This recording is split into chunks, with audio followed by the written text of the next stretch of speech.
샬롬 샬롬 샬롬 샬롬 샬롬. 하나님 사랑합니다. 여러분 주 안에서 사랑합니다.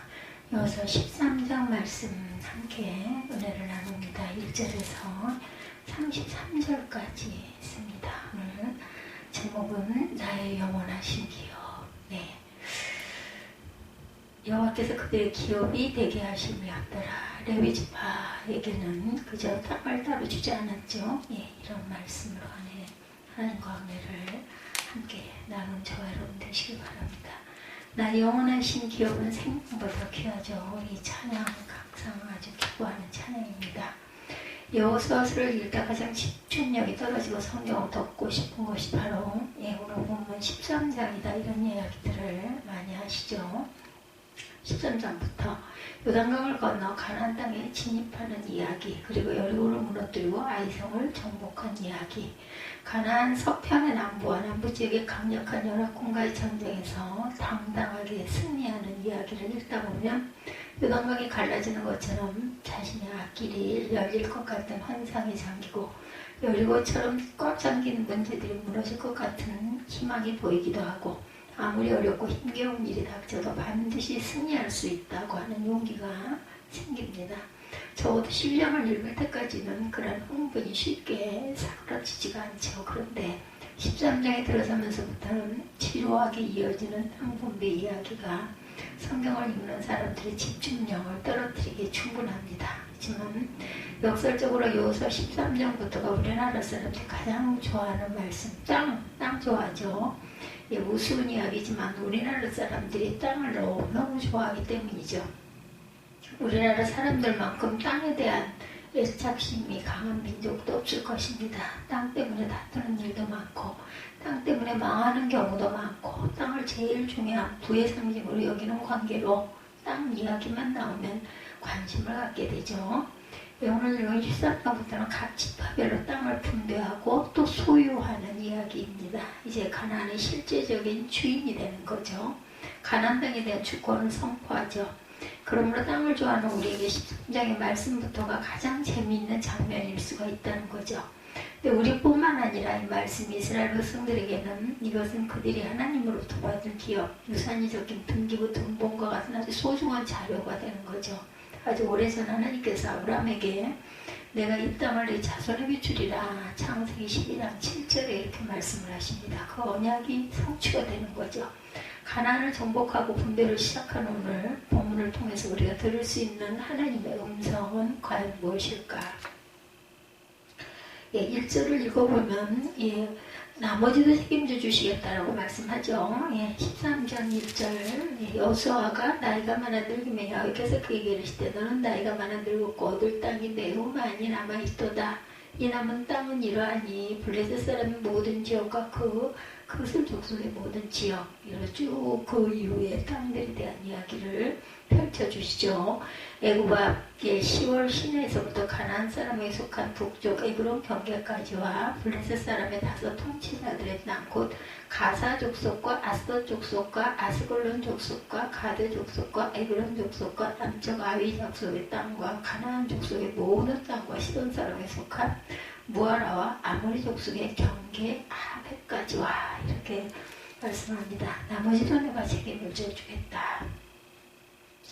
여호수아가 나이 많아 늙으며 여호와께서 그에게 이르시되 너는 나이 많이 늙었고 얻을 땅이 남은 것이 매우 많도다. 이미 우리는 가나안 정복에 대한 말씀을 쭉 같이 읽고 묵상하고 왔어요. 12장에서 19절과 23절에 보면 11장의 19절과 23절에 보면 기브온 거민을 제외한 가나안의 모든 거민들은 모두 이스라엘이 정복한 것으로 나와 있습니다. 근데 오늘 본문에는 아직도 정복하지 못한 땅이 이렇게 많이 남아있어요. 남아있는 땅이란 가나안 남서쪽의 블레셋 지역과 북쪽에 있는 변두리 땅에 불과하죠. 다시 말해서 이스라엘이 가나안의 주요 부분에 대해서 상당한 지배권을 이제는 획득했다라는 것이죠. 나이 많은 늙은 여호수아, 즉 더 이상 전쟁을 지휘할 수 없는 연령, 아직도 많이 남아있는 것은 짜투리 땅이란 부담과 걱정거리가 될 수밖에 없어요. 그때 하나님께서 여호수아에게 6절과 7절에 말씀합니다. 그때 유다 자손이 13장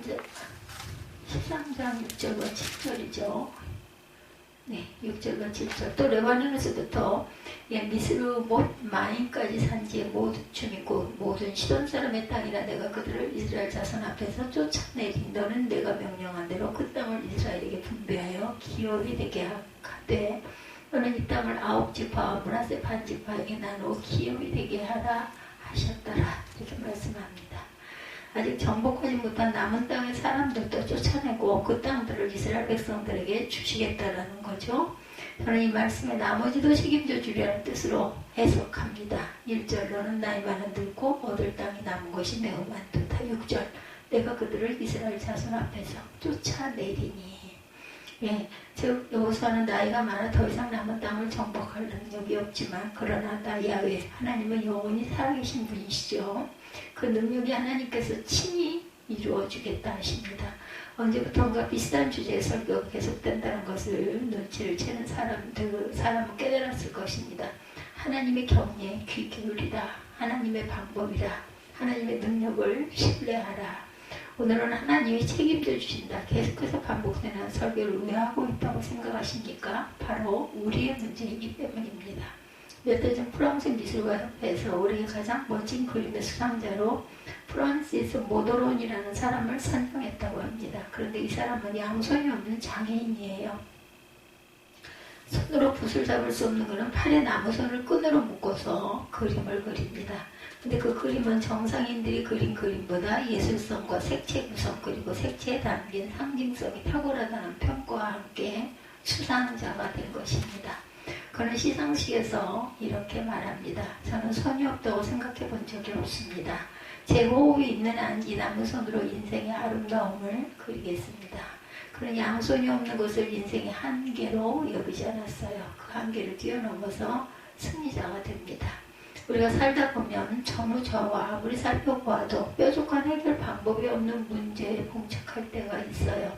한마디로 역부족일 때가 있습니다. 분명히 역부족입니다. 내 힘으로 불가능한 일이 앞에 펼쳐져 있어요. 대부분의 사람들이 역부족인 것을 느낄 때 기가 꺾이고 낙심하고 절망합니다.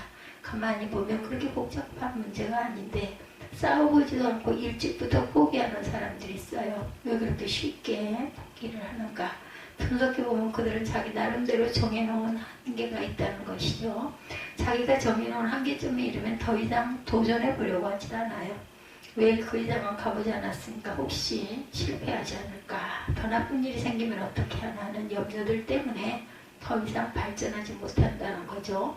그들은 자신이 만든 미신에 빠진 사람들이죠. 그 미신을 버리지 않는 한 결코 한계를 뛰어넘을 수가 없습니다.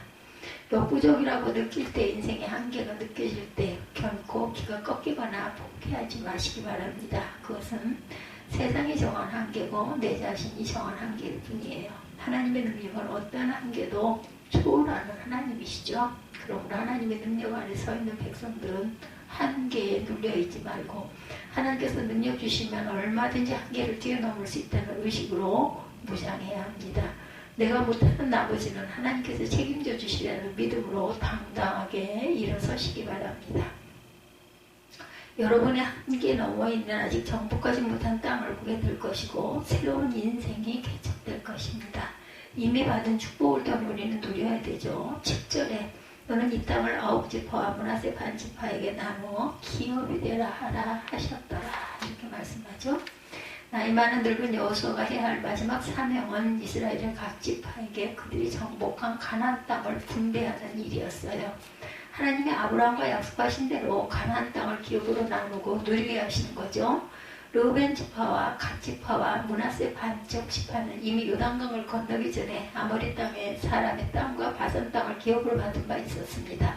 그리고 나머지 9지파 또 다른 므낫세 쪽 지파는 가나안 정복 전쟁을 하느라 아직 가나안 땅에서 기업을 얻지 못하고 있었죠. 더욱이 아직 정복하지 못한 땅들 때문에 가나안의 기업을 누릴 형편이 못 되었어요. 하나님께서 이미 얻은 땅을 이스라엘의 각 지파에게 분배해서 그 땅이 실질적인 주인이 되게 하라고 말씀을 하시죠. 어떻게 하면 더 많은 땅을 정복할 수 있을까? 라고 하는 생각에만 집중돼서 피곤한 일상을 사는 여호수아와 이스라엘 백성들에게 이미 주신 하나님의 축복을 누릴 것을 권고하시는 말씀은 우리들에게 참으로 많은 의미를 부여하고 있습니다. 우리는 하나님의 축복을 즐기고 누릴 줄 알아야 한다. 많은 사람이 지금 가지고 있는 하나님의 은혜와 축복보다 앞으로 일에 관심이 많은 것이 문제이죠. 너무 일찍부터 이루어지지 않은 기대감만 가지고 현실의 축복에 감사하지 못한다면 그 인생은 재미가 없는 거죠. 어떻게 하면 더 많은 축복을 받을 수 있을까 하는 관심보다 우선적으로 저와 여러분들의 손에 쥐고 있는 하나님의 축복을 누리시기 바랍니다. 아직 이루어지지 않은 미래에 대한 두려움과 걱정보다 지금 내게 주신 하나님의 큰 축복을 세워보고 감사하는 저와 여러분들이 되시기 바랍니다. 최고 경영자 예수라고 하는 책을 봅니다. 광고 마케팅 경영 컨설턴트 회사인 존스그룹의 창시자이자 경영자인 로리 메스 존스라고 하는 여인이 20년간 회사를 경영하면서 예수님으로부터 배운 경영자상을 정의한 책이죠.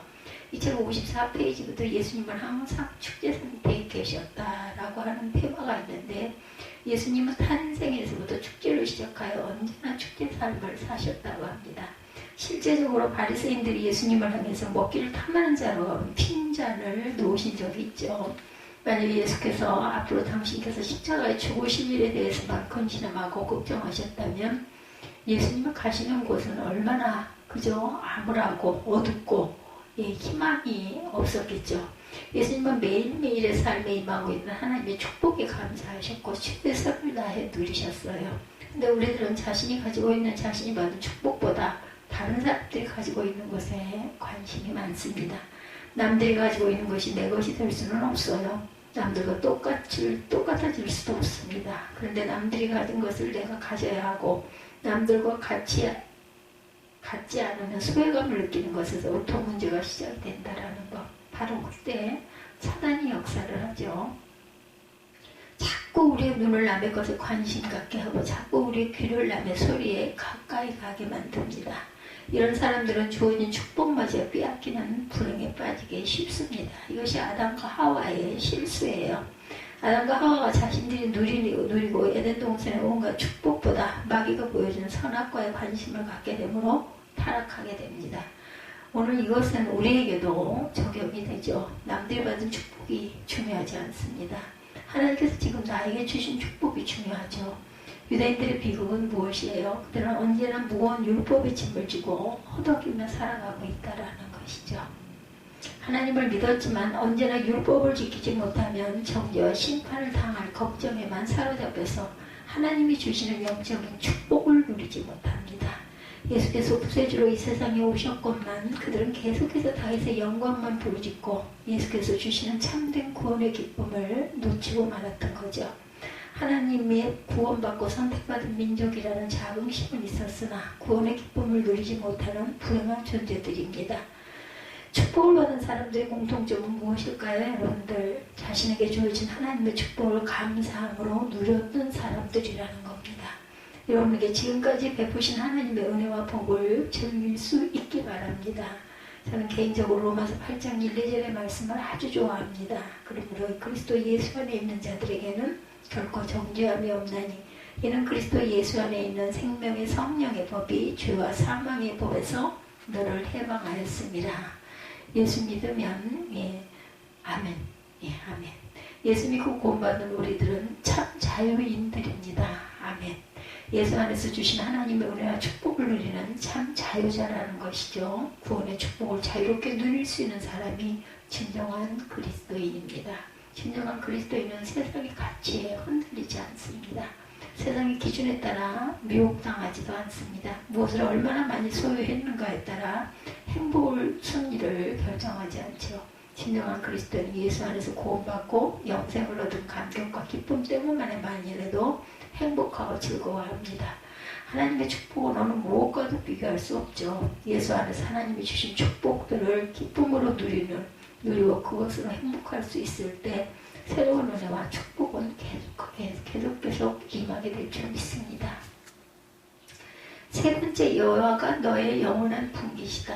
14절이죠. 오직 레위 지파에게는 여호수아가 기업으로 준 것이 없었으니 이는 이스라엘 하나님 야훼께 드리는 화제물이 그 기업이 됨이 그에게 이르신 말씀과 같았더라. 아멘. 33절에 오직 레위 지파에게 모세가 기업을 주지 아니하여서 이는 그들에게 말씀하신 같이 이스라엘 하나님 여호와께서 그 기업이 되심이었더라. 아멘. 가나안 땅을 분배하면서 땅을 기업으로 받지 못한 지파, 바로 레위 지파죠.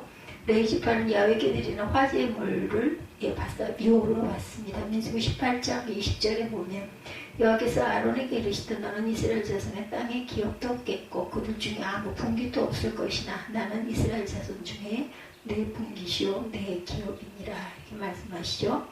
레위인에게는 생기를 위한 아무런 분깃이 없었지만 하나님 자신이 레위인의 분깃이 되고 기업이 되신다라는 겁니다.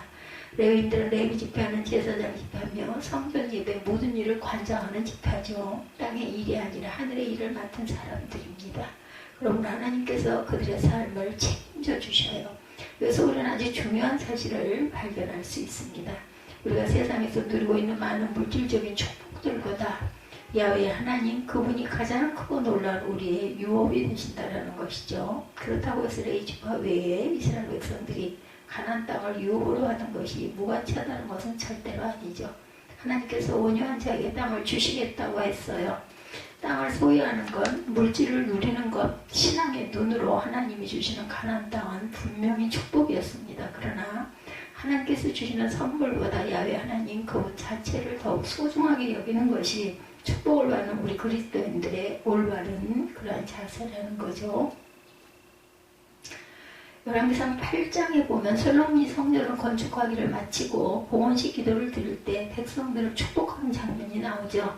솔로몬이 백성들을 축복하는 내용은 보면 하나님께서 우리 열조와 함께 계시던 것 같이 우리와 함께 계시고 우리를 떠나지 마시고 버리지 마옵소서. 두 번째는 여호와 하나님이 언제나 하나님을 우리의 마음이 언제나 하나님을 향하여 명령과 규례와 법도와 윤례를 지키게 하소서.